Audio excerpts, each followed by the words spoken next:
Making your own principal sauce bases is one of the cornerstones of modern fine dining restaurants that most people never realize. A restaurant will have a variety of these sauces that are kept on hand in the same way that home cooks will have bottles of ketchup and mustard in their refrigerator.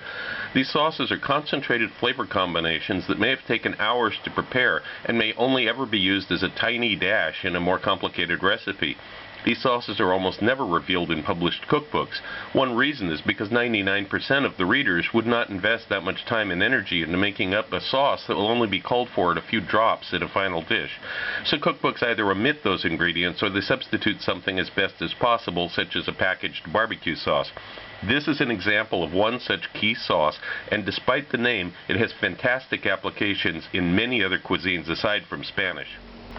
Okay, you're ready to begin. We've got celery, red onion, red chili peppers, some garlic. Of course, the garlic, I hope everybody knows you got to cut this little nib off so that it doesn't turn bitter. We've got the tomatoes. We've got a pan that's heating up. We're going to start scorching these onions. I'm going to cut these onions into rings. We're going to scorch the onions and the chili. Okay, this pan is now smoking hot. I'm going to break up these a little bit. And the chilies, I'm just going to cut the green stem part off. Otherwise, they go in whole. This is a common technique in certain cuisines. Not very often do you see this in European cuisine. You see it more in Mexican and Russian cuisine. The idea that you actually want to scorch these ingredients. You want to cook them on a dry pan until they actually burn a little bit. Of course, the question is, how hard is this going to be to clean up? Well, some of the scorch will get picked up with the, don't do this in a Teflon pan, but some of the scorch will get picked up in the next stage when you've got the sauce kind of bubbling away and it will dissolve off the bottom of the pan. You're going to be left with a little bit of a cleanup, but it's not as bad as you might imagine. So you're starting to get some good brown. Look at this onion here. This onion here, you can see how brown black it is almost. This is good. You can see you get some black here building up on the chilies.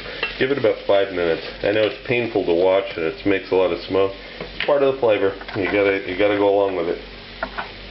Now after it's been in for about 5 minutes, you start to get some pretty serious marks on there. You're starting to get some serious charcoal here. Then you're going to add the oil next. This is pretty good. There's a lot of smoke coming off of this. I'm going to add about an ounce of oil, about 30 grams. As soon as this simmers down a little bit, I'm going to add cumin seeds. It's almost like an Indian recipe. You put cumin seeds in the oil. But it's not Indian.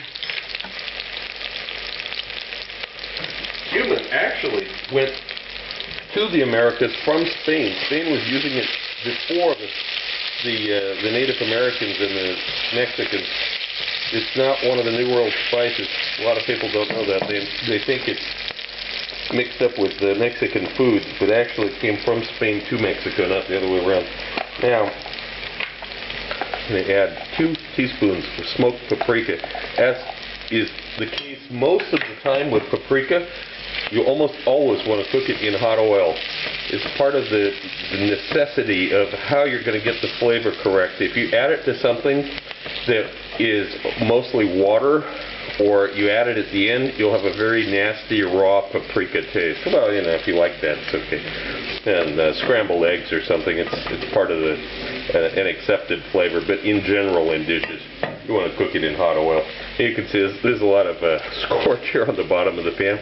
Not going to worry about that too much. It'll get picked up as it continues to cook. Now we're going to add the tomatoes to this.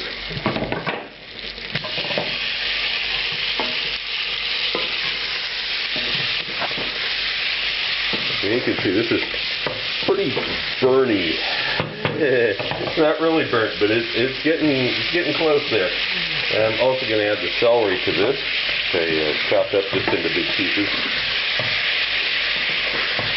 As this starts to cook down, now we start to pick up this fond, this scorch marks off the bottom of the pan. They're going to start to go into the sauce mostly. Not entirely, but mostly. This is also the point you're going to add the garlic and salt. You need about a teaspoon of salt. You can just kind of estimate it.